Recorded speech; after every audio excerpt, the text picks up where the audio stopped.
जिन साथियों, और सब कैसे हो। अपन पढ़ रहे थे राजस्थान के भूगोल में अरावली को। उससे पहले अपन ने राजस्थान का सामान्य परिचय पढ़ लिया था और मरुस्थल को अच्छे से पढ़ लिया था।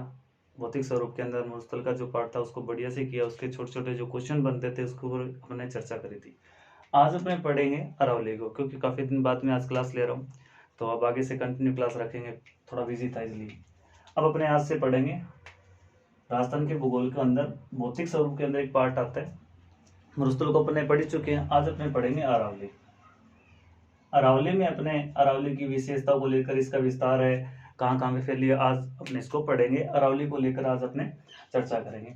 तो सबसे पहले स्टार्ट करते हैं अरावली की उत्पत्ति को। जैसे अपने मरुस्थल पढ़ा था तो मरुस्थल की उत्पत्ति पे देखा था कि किस कालखंड के अंदर वो तैयार हो रहा है, तो वो सब अपने चर्चा करेंगे। आज मरुस्थल को हटाकर आपने पढ़ रहे हैं अरावली, क्योंकि मरुस्थल को अपने अच्छे से पढ़ लिया था, उसका एक एक पॉइंट क्लियर करवाया था। चाहे वो आर मेंस के लिए, आर प्री के लिए, मेंस के लिए, कहीं से भी उसके अंदर क्वेश्चन आए तो कोई चक्कर वाली बात नहीं है। तो आज अपने स्टार्ट कर रहे हैं अरावली को। अरावली के अंदर जहां तक संभव रहेगा मैं यहाँ से क्वेश्चन करूंगा, तो सामान्य रूप से यहाँ से क्वेश्चन आएंगे। तो स्टार्ट करते हैं आज अरावली को। सबसे पहले अपने अरावली के अंदर क्या पढ़ते हैं, इसकी उत्पत्ति को लेकर बात करते हैं। उत्पत्ति की, अरावली की उत्पत्ति कब हुई थी। सबसे पहले उत्पत्ति की अगर बात की जाए तो उत्पत्ति कैसे हो रही है, कब हो रही है, क्या नहीं। सबसे पहले उत्पत्ति, उसके बाद में अगर इसका देखा जाए कालखंड। कालखंड मतलब कि इसका समय क्या है निर्माण होने का, समय की पर बात कर लेंगे। सबसे पहले अगर बात की जाए उत्पत्ति, अगर देखा जाए किससे उत्पत्ति हो रही है इसकी। सबसे पहले अगर बात की जाए उत्पत्ति को लेकर, उत्पत्ति हो रही है इसकी गोंडवाना लैंड से। गोंडवाना लैंड से इसकी क्या हो रही है, उत्पत्ति हो रही है। गोंडवाना लैंड से इसकी क्या हो रही है, उत्पत्ति हो रही है। तो ये भी आप चीज ध्यान रखना, उत्पत्ति में आपसे पूछ लिया जाए कि किससे उत्पत्ति हो रही है, तो वो भी आप पता होना चाहिए किससे हो रही है, गोंडवाना लैंड से। उसके अलावा अगर बात की जाए कालक्रम, कालक्रम में अगर देखा जाए, इस कालक्रम में अगर देखा जाए तो प्री क्रमियन काल, प्री क्रमियन काल, या ये आप ध्यान रखना। अब इसका महाकल्प पूछ ले, प्री क्रमियन काल है इसके अंदर हो रहा है, परंतु इसका महाकल्प पूछ लिया जाए तो हिंदी में उसको एजोइक महाकल्प बोलते हैं। इसको हिंदी में क्या बोलेंगे, हिंदी में बोलेंगे उसको आद्य महाकल्प बोलते हैं। उसके अलावा इंग्लिश में से एजोइक, एजोइक एरा बोलते हैं। तो ये चीज दोनों में आप कंफ्यूजन मत होना। प्री क्रम्बियन इस आद्य महाकल्प का एक छोटा सा पार्ट है, जिसे पूरा 2021 साल है। ये एजोइक जिसके एक साल आ गया, उसके अंदर जो टाइम पीरियड है वो क्या प्री क्रम्बियन, जैसे जनवरी फरवरी मार्च, उसी प्रकार इसका एक महीना मान लो या समय मान लो, तो ये कैटेगरी वाइज है। तो ये एजोइक तो क्या इसके अंदर पूरा समय, उसके अंदर एक छोटा सा पार्ट के अंदर इसके अंदर जो समय था उसके अंदर इसकी क्या हो रही है, उत्पत्ति हो रही है, निर्माण हो रहा है। तो ये चीज भी आप ध्यान रखना। सबसे पहले गोंडवाना लैंड से इसकी क्या मानी जाइए, उत्पत्ति मानी गई है। कौन से कालक्रम के अंदर बना है, तो गोंडवाना लैंड के, सॉरी आद्य महाकल्प के प्री क्रम्बियन कालखंड के अंदर इसका क्या होता है, निर्माण होता है। सबसे पहले 2 पॉइंट आप याद रखना, क्योंकि यहाँ से छोटा सा क्वेश्चन भी पूछ लिया जाएगा तो आपको पता होना चाहिए। तो ये दोनों क्लियर। अब उसके बाद में कि यहाँ पर किन किन क्षेत्रों में विस्तार है, किस क्या इसकी विशेषता है, क्या नहीं है, वो सब अपने चर्चा करेंगे। सबसे पहले अगर बात की जाए, यहां तक बात होगी। उसके बाद में अगर बात की जाए इस अरावली का विस्तार, विस्तार में अगर बात की जाए, विस्तार, अरावली का विस्तार अपने 2 संदर्भ में पढ़ेंगे। एक तो पढ़ेंगे अपने भारत के संदर्भ में, और दूसरा राजस्थान के संदर्भ में, कि राजस्थान के संदर्भ में कहां पर है और भारत के संदर्भ में कहां से फैल रही है, कहां पे। सबसे पहले अपने विस्तार में अगर बात की जाए, विस्तार में अगर देखा जाए तो ये इंडिया, इंडिया का मैप बनाते हैं छोटा सा।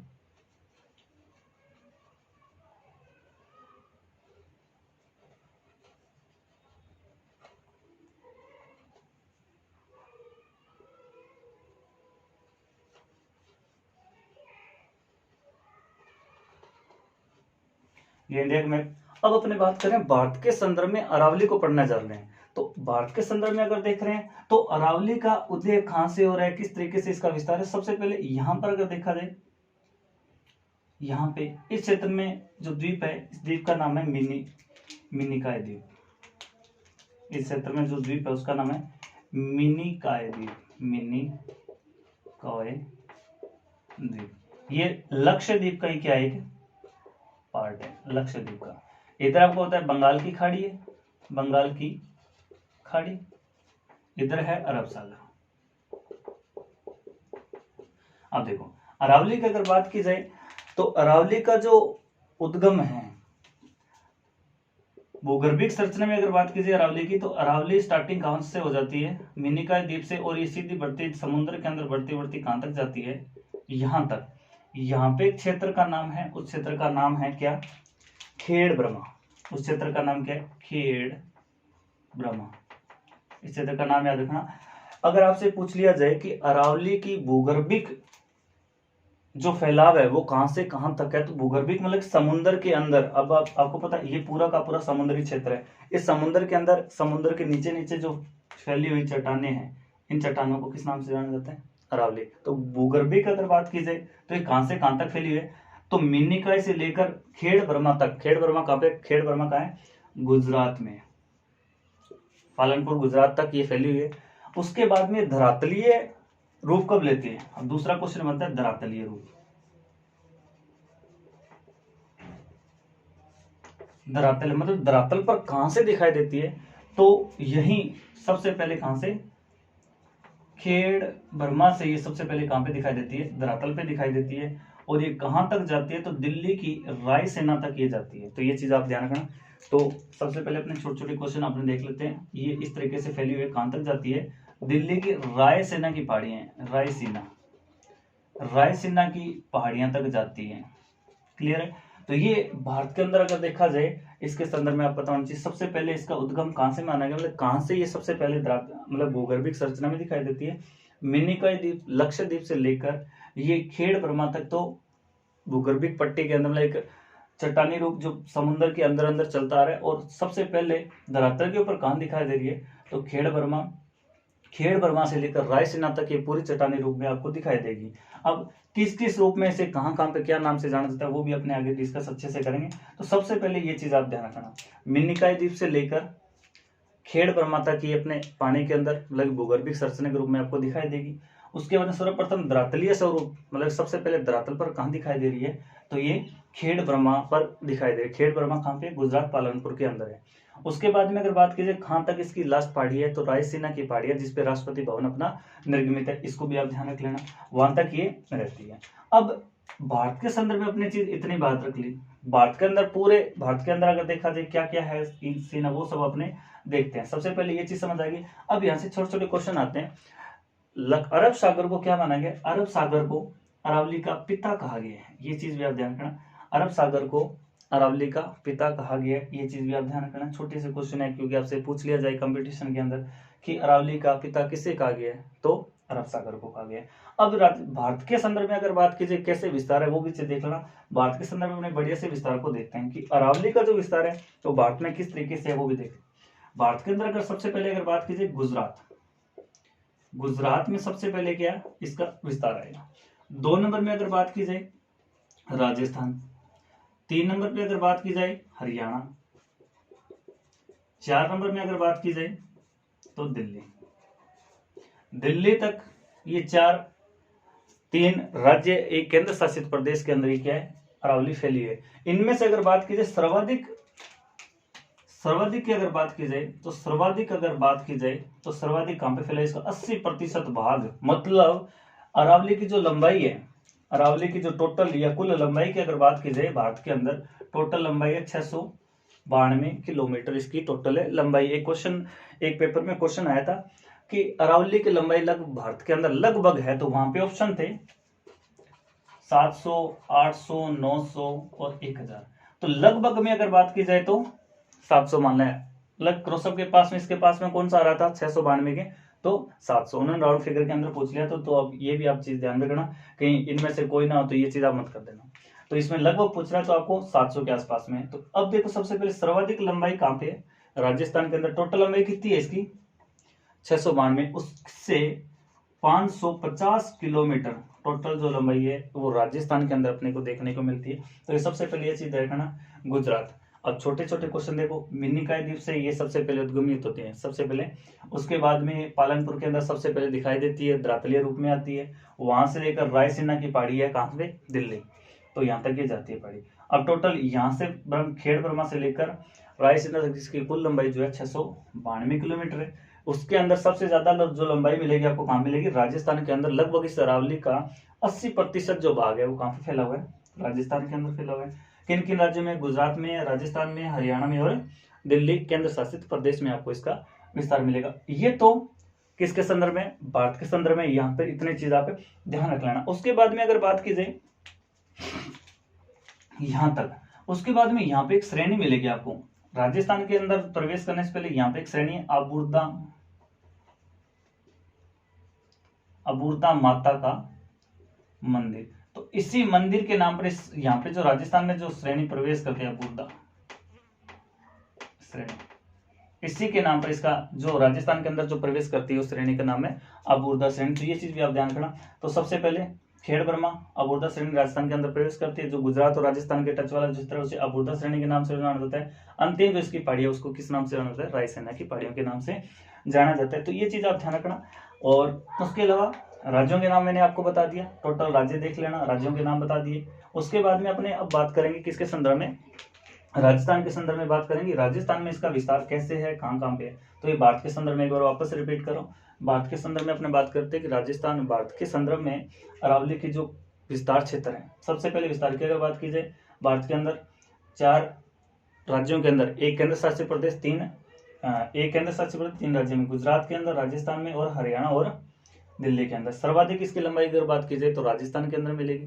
राजस्थान के अंदर कितने, टोटल 80% इसका भाग मिलेगा और 550 किलोमीटर लंबाई राजस्थान के अंदर आपको देखने को मिलती है। उसके बाद में अगर बात की जाए, इसका अरावली का पिता किसे कहा जाता है, तो अरब सागर को कहा जाता है। मिन्निकाय से लेकर खेड़ ब्रह्मा तक ये भूगर्भिक संरचना में आपको मिलेगी।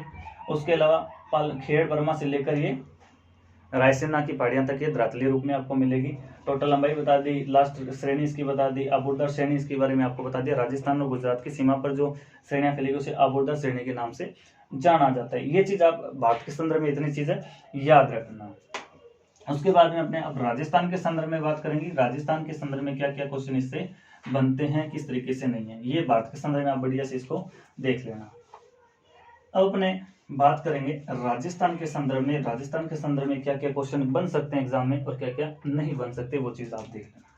सबसे पहले अगर बात की जाए, राजस्थान का मैप बनाते हैं। सबसे पहले राजस्थान का मैप बनाते हैं अपने। ये राजस्थान का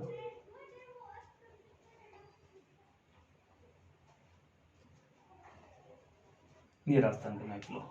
अब अपने बात करते हैं राजस्थान के अंदर अरावली जो है वो इस तरीके से फैली हुई है। ये मान लो इस तरीके से राजस्थान के अंदर ये अरावली फैली हुई है। अब इस अरावली के बारे में थोड़ी बहुत जानकारी लेते हैं कि किस तरीके से अरावली के अंदर ये फैली है। सबसे पहले अगर बात की जाए, यहां पर और यहां पर राजस्थान के अंदर प्रवेश कहां से करिए वो भी आपको पता है, आबू रोड, और बाहर कहां से निकला, डोसी की पहाड़ियां। ये भी आप थोड़ा सा कॉन्सेप्ट को देखते रहना। ये कहां पे है, खेतड़ी, और ये कहां पे, सिरोही। ये सिरोही के अंदर मिलेगी आपको।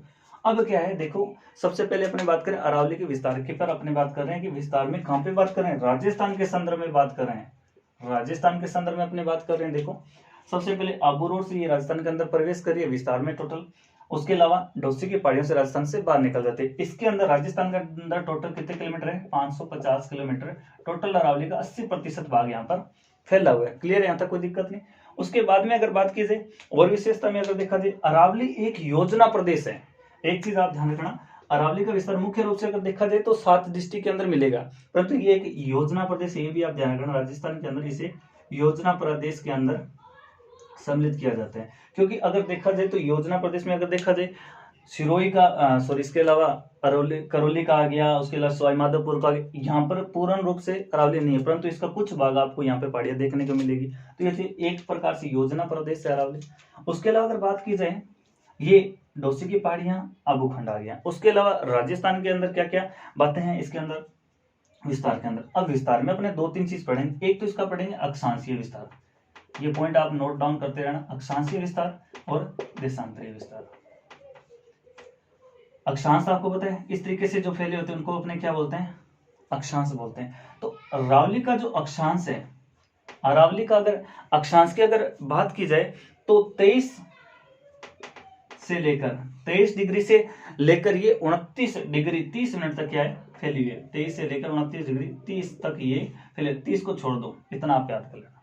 उसके अलावा अगर बात की जाए इस तरीके से, ये क्या है अपना देशांतरीय विस्तार, तो ये 72 डिग्री से लेकर 77 डिग्री तक ये क्या है फैली है। तो ये चीज भी आप ध्यान रखना, पॉइंट टू पॉइंट आप बाद में रखते रहना, पर ये चीज आप ध्यान रखना 23 से लेकर 29 डिग्री उत्तरी अक्षांश के मध्य फैली है कौन, अपने अरावली। तो इसके अंदर आप लिख सकते हो 23 टू 29 उत्तरी अक्षांश, और ये क्या है 72 से लेकर 77 मीटर। ये पॉइंट आपको बताने लायक है, पर ठीक है बता देते हैं काम की चीजें। तो अब ये पॉइंट अपने क्लियर विस्तार के अंदर ही पढ़ना होता है। अपने विस्तार में अक्षांशीय विस्तार पढ़ लिया, देशांतरीय विस्तार पढ़ लिया, पॉइंट टू पॉइंट इसका देख लेंगे। उसके बाद में इसका आपने बता दिया कि किस क्षेत्र से प्रवेश करे, किस क्षेत्र से बाहर निकल रहे, ये चीज भी आप ध्यान रखना। उसके बाद में इसकी लंबाई अपन ने बात कर ली।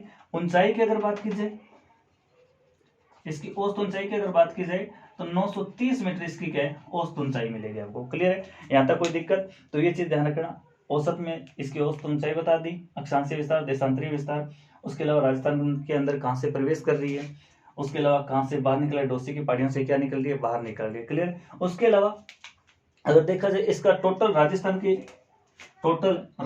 की क्षेत्रफल की अगर बात की जाए तो टोटल 9.5% क्षेत्रफल पे क्या है विस्तृत है। और यहाँ पे जनसंख्या की अगर बात की जाए, कई बुक्स के अंदर 9.3 भी दिखाया गया है, कई पुस्तक के अंदर 9 दिखाया गया, तो इसमें ज्यादा बहस करने वाली बात नहीं है, ये ध्यान रखना बस। उसके अलावा जनसंख्या की अगर बात की जाए, यहाँ पे जनसंख्या की अगर बात की जाए तो जनसंख्या देखी जाए तो 10% जनसंख्या यहाँ पे क्या करती है, निवास करती है। तो ये पॉइंट आप ध्यान रखना। सबसे पहले अपने क्या पढ़ रहे हैं, इसका विस्तार पढ़ रहे हैं। विस्तार में सबसे पहले अगर देखा जाए राजस्थान के अंदर कहाँ से प्रवेश कर रही है, कहाँ से निकल रही है। Clear. 2 point, Abu road Sirohi से प्रवेश कर रही है, डोसी की पहाड़ियां खेतड़ी से ये बाहर निकल रही है राजस्थान से।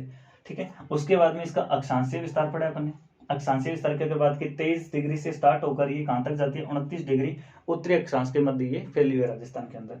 देशांतरीय विस्तार पड़ा है 72 डिग्री से लेकर ये 77 डिग्री पूर्वी देशांतर के मध्य क्या है फैली हुई, ये चीज भी आप ध्यान रखना। उसके बाद में इसकी औसत ऊंचाई की अगर बात की जाए 930 मीटर इसकी क्या है औसत ऊंचाई है।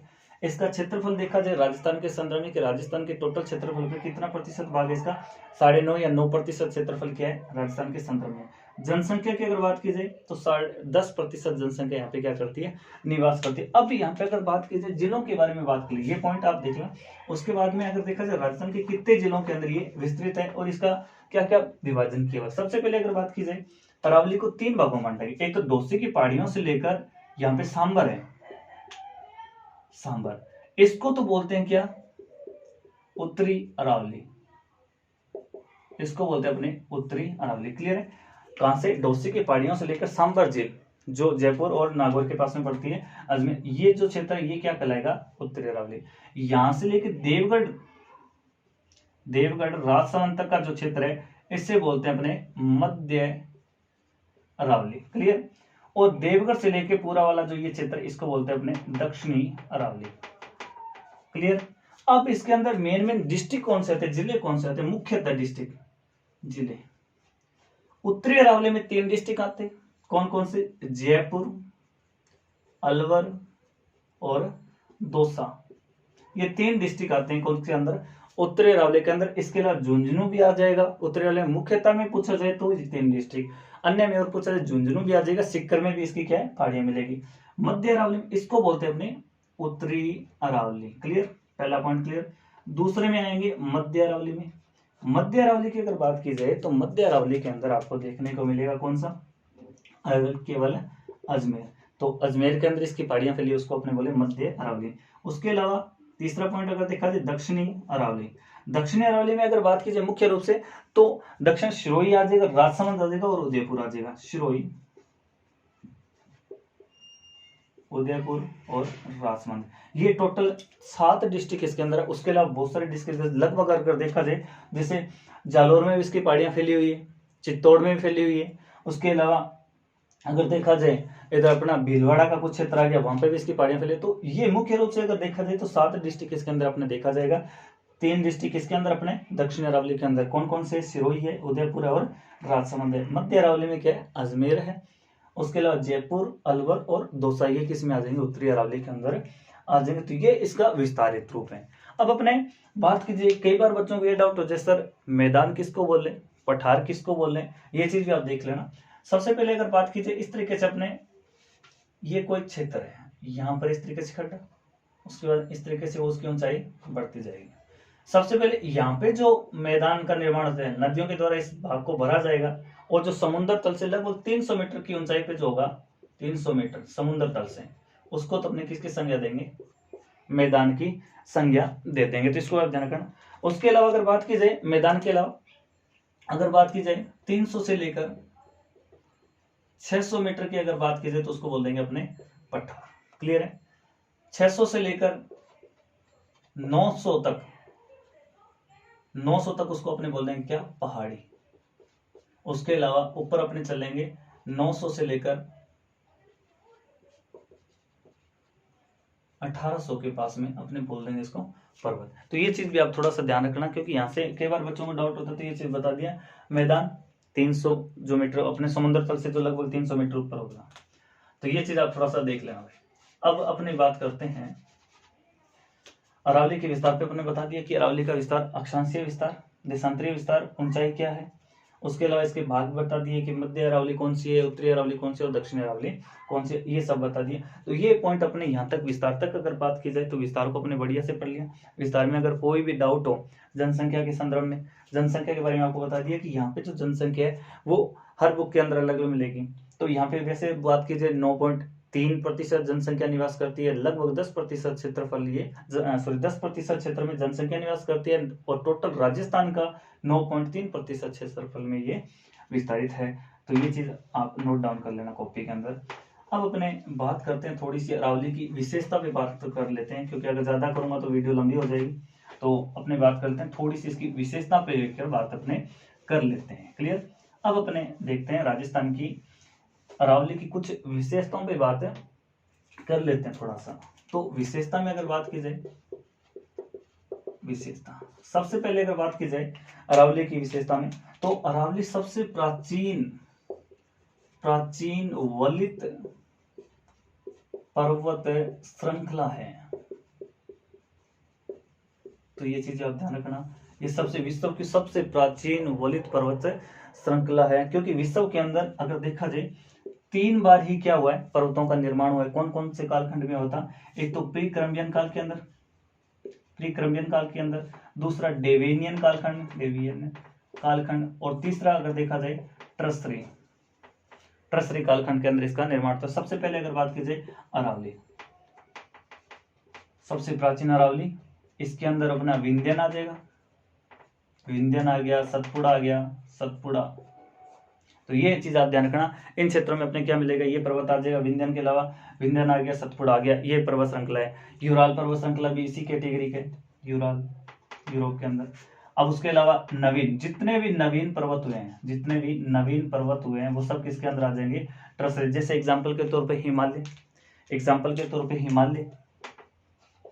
हिमालय, एंडीज, रॉकीज, एटलस, तो ये सब जो पर्वत है। उसके अलावा ऑस्ट्रेलिया के अंदर जो ग्रेट डिवाइडिंग रेंज है वो भी किसके अंदर आ जाएगी, इस नवीन पर्वत श्रृंखला के अंदर। तो आज तक विश्व के अंदर सबसे नवीन वलित पर्वत के अंदर अगर बात की, प्राचीन वलित पर्वत के अंदर कि वलित। अब वलित क्या होता है, जैसे अगर किसी समुद्र में, जैसे ये धरातलीय क्षेत्र है, अब इधर से भी नदियां पानी लेके रहे, इधर से भी नदियां। अब यहाँ पर क्या होगा, जब वल्य जो अवसाद ज्यादा बढ़ जाएंगे तो इसके अंदर क्या हो जाएगा, वलन पड़ना स्टार्ट हो जाएगा। तो यहाँ पर वलन के द्वारा, एक प्रक्रिया के द्वारा यहाँ पे क्या निकलेगा, समुद्र के अंदर से जब अवसादों के ऊपर ताप और दाब जब अत्यधिक ज्यादा हो जाएगा तो ये कठोर चट्टान का रूप ले लेगा, और धीरे धीरे इसके अंदर तापमान ज्यादा बढ़ता है तो फिर ये वल्य आकार के रूप में बढ़ता चला जाएगा, इसे वल्य आकार।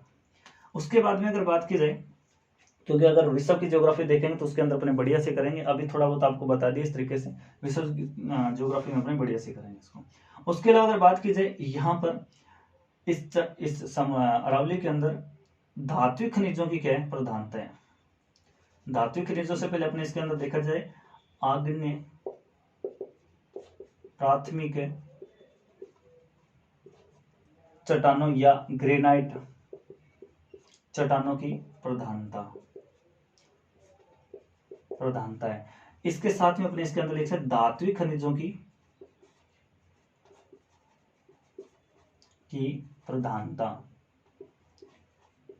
प्रधानता। इसी करके इसको क्या बोला गया है, अरावली को क्या बोला है, खनिजों का अजायब घर बोला गया है। तो ये पॉइंट भी आप देखना, खनिजों का अजायब घर किसको बोला गया, अरावली को बोला गया। तो ये दोनों बात याद रखना। देखो धात्विक अगर बात की जाए अरावली सबसे पहले अगर बात की जाए पृथ्वी ठंडी हुई, ठंडी होने के बाद में सबसे पहले जिन चट्टानों का निर्माण होता है उसे बोलते हैं आग्नेय चट्टानें। तो आग्नेय चट्टानों के अंदर इसे प्राथमिक चट्टानें भी बोला जाता है, इसे ग्रेनाइट चट्टानें। अब जो ग्रेनाइट चट्टानें अगर बात की जाए इस आग्नेय चट्टानों का ही एक भाग है। आग्नेय चट्टानों से पहले इसके अंदर इस चट्टानों को बोलते हैं कवार्जाट चट्टानें। अब इस कवार्जाट चट्टानों के दो भाग होते हैं, ठीक है। एक तो आ जाएगा ग्रेनाइट चट्टानें आ जाएगा। ग्रेनाइट चट्टानों के अलावा बेसाल्ट चट्टानें, बेसाल्ट। अब बेसाल्ट चट्टान और इन दोनों जो ग्रेनाइट चट्टानें होती है ये महीन कणों वाली होती है, मोटो कणों वाली, ये मोटे कणों वाली चट्टानें, ये महीन। जब ये दोनों मिलते हैं तो इसको बोलते हैं आग्नेय चट्टानें। तो ये चीज भी ध्यान रखना, इन्हें प्राथमिक चट्टानें बोला गया है, ग्रेनाइट चट्टानें बोला गया, आग्नेय चट्टानें और प्राथमिक चट्टानें भी बोला गया। इन चट्टानों के अंदर अगर देखा जाए तो धात्विक खनिजों की क्या होगी, इसके अंदर प्रधानता होगी। ये चीज भी ध्यान रखना, इसके अंदर क्या है, धात्विक खनिजों की क्या है, प्रधानता है। उसके अलावा और विशेषता में अगर बात की जाए, इसके अलावा और बातों में अगर देखा जाए इसके अंदर, तो यहाँ पर इस चट्टानी क्षेत्र में क्या और विशेषता में अगर बात की जाए, तीसरी विशेषता में इस अरावली को भारत की महान जल विभाजक रेखा कहा गया है। क्लियर। अब कैसे, ये भारत है, ये अगर बात की जाए भारत है, ये भारत है, ये भारत है। अब यहां पर अगर देखा जाए ये क्षेत्र अरावली का है, ये अरावली का क्षेत्र है। अब जो नदियां इधर चली जा रही हैं, पानी लेके जा रही हैं, वो इधर पानी डालेंगे और इसकी नदियां इधर पानी डाल रही है। तो यहाँ पर अगर बात की जाए तो नदियों भारत के अंदर जल विभाजक रेखा का काम करने वाली प्रमुख पहाड़ी क्षेत्र कौन सा आ जाएगा, अरावली। तो इसको भी आप ध्यान रखना। उसके अलावा अगर बात की जाए अरावली पे पर्वतीय, यहाँ पे अगर बात की जाए मिट्टी की, अगर बात की जाए यहाँ पे मृदा, यहाँ पे किस प्रकार की मृदा पाई जाती है, पर्वतीय मृदा पाई जाती है। अब पर्वतीय मृदा तो यहाँ पे पाई जाती है। उसके अलावा अगर देखा जाए राजस्थान के अंदर अगर देखा जाए, इस पहाड़ी क्षेत्र के अंदर अगर देखा जाए, यहाँ पे पर्वतीय मृदा के साथ में जलोढ़ मृदा का भी विस्तार है। जलोढ़ मृदा के साथ में लेटेराइट मृदा का भी क्या है, लेटेराइट या लाल मृदा जिसको अपने बोल सकते हैं, लाल मृदा का इसके अंदर विस्तार है। लाल मृदा में आपको पता है मक्का की खेती अच्छी होती है, पर्वतीय क्षेत्र में मक्का की खेती अच्छी मात्रा में होती है। एक साथ में इसके आपको एक क्वेश्चन देता हूँ आपको कि राजस्थान में मक्का अनुसंधान केंद्र कहाँ है, मक्का अनुसंधान केंद्र कहाँ है, राजस्थान का मक्का अनुसंधान केंद्र किस डिस्ट्रिक्ट के अंदर इसका मुख्यालय। तो ये चीज भी ध्यान रखना, ये क्वेश्चन आपको दे रहा हूँ, कल आप बताना इसका आंसर क्या रहेगा। क्लियर। तो पर्वतीय मृदा यहाँ पे जलोढ़ मृदा। अब आपको पता है बनास नदी का क्षेत्र है, उस क्षेत्र में लूणी का आगे, इन क्षेत्रों में थोड़ी थोड़ी जलोढ़ मृदा भी पाई जाती है। उसके अलावा पर्वतीय क्षेत्र में लाल मृदा भी पाई जाती है। उसके अलावा लाल मृदा का क्षेत्र देखा जाए सबसे ज्यादा उदयपुर के अंदर विस्तारित है। उसके अलावा अगर बात की जाए इन क्षेत्र के अंदर बात करें अपने यहाँ पर, ये जनजातियों की जो जनजातियां हैं, जनजातियों की आश्रय स्थली है, जनजातियों के आश्रय स्थली है। जैसे अगर बात की जाए, एक चीज आप ध्यान रखना, सांसी और सहरिया जनजाति को छोड़कर अन्य सभी जनजातियां इसके अंदर निवास करती है। तो ये नोट डाउन करके आप लिख लेना, नोट करके आप लिख लेना। सांसी की अगर बात की जाए तो भरतपुर के अंदर है। उसके अलावा अगर बात की जाए सहरिया मिलेगी आपको 12 में। ये दो ऐसी जनजाति है जो कि अरावली क्षेत्र में नहीं रहती हैं, अरावली क्षेत्र में नहीं रहती। अन्य सभी जनजातियां जैसे भील हो गया, मीणा हो गया, ग्रासिया हो गया, ये सब जनजातियां कहाँ पे, कैथोड़ी आ गया, कंजर हो गया, दामोर हो गया, ये सब किस कहाँ पे रहती है, ये अरावली क्षेत्र में। परंतु ये दो जनजातियों के नाम याद रखना, एक तो सांसी और दूसरा सहरिया, ये दोनों अरावली क्षेत्र में नहीं रहती है। तो ये चीज भी आप ध्यान रखना। उसके अलावा अगर बात की जाए इसके अंदर वन संपदा, छठा पॉइंट, बोर्ड छोटा है तो उसके हिसाब से मैं समझा रहा हूँ। यहाँ पे वन संपदा उसके अलावा वन संपदा के वन्य जीव समृद्ध दृष्टि से यहाँ पे पाए जाते हैं। क्लियर? तो ये चीज भी आप देखना। तो ये इसकी कुछ विशेषता है, तो अरावली को ध्यान रखना। अरावली की प्रथम विशेषता सबसे प्राचीन वलिज पर्वत श्रृंखला है। उसके अलावा अग्न्य, इसके अंदर अरावली क्षेत्र के अंदर अग्न्य प्राथमिक चट्टानी ग्रेनाइट चट्टानों की क्या प्रधानता, इसके साथ में इसके अंदर धातु खनिजों की क्या रहेगी, प्रधानता रहेगी। जैसे लोहायांश के जितने भी शीशा हो गया, जस्ता हो गया, लोहा हो गया, तांबा हो गया, ये सब इसके अंदर आपको देखने को मिलेंगे। वन संपदा यहाँ पे अच्छी है, वन्य जीव यहाँ पे ठीक है। अरावली को भारत की जल विभाजक रेखा कहा जाता है। पर्वतीय मृदा, यहाँ की मृदा की अगर बात की जाए तो मृदा। उसके अलावा यहाँ पे कृषि व्यवस्था अच्छी। 7वां पॉइंट देखा जाए कृषि को मक्का की कृषि होगी, ये सब कृषि यहाँ पे अच्छी मात्रा में होती है। जनजातियों की आश्रय स्थली है। तो ये अरावली का जो विशेषता है आज अपने यहाँ तक करेंगे। तो अरावली की विशेषता आपको बता दी बढ़िया से। उसके अलावा पर्वतीय मिट्टी, ये सब चीजें इसके अंदर अरावली के अंदर बता दी। इसके अलावा अगर बात की जाए, मेंस का टॉपिक आ जाएगा अगर अपने थोड़ा सा ज्यादा आगे बढ़ेंगे, पर जो अन्य एग्जाम के लिए ऑब्जेक्टिव जहां तक क्वेश्चन आते हैं उसके लिए ये इतना सफिशियंट है। तो और अपने पढ़ेंगे आगे की क्लास के अंदर, और जितना होगा इसके अंदर अपने बढ़िया से पढ़ेंगे। इसके कुछ और भी पॉइंट अन्य बचे हुए हैं उनको अपने बढ़िया से करेंगे। इसका उपविभाजन जब पढ़ेंगे, उपविभाजन के अंदर उत्तरी अरावली किस प्रकार से कितनी डिस्ट्रिक्ट आती है, उनकी क्या क्या विशेषता है, क्या क्या चीज वहां पे काम की है, क्या नहीं है, वो सब अपने पढ़ेंगे। और बाकी अपने पढ़ेंगे कल की क्लास में। जय हिंद साथियों।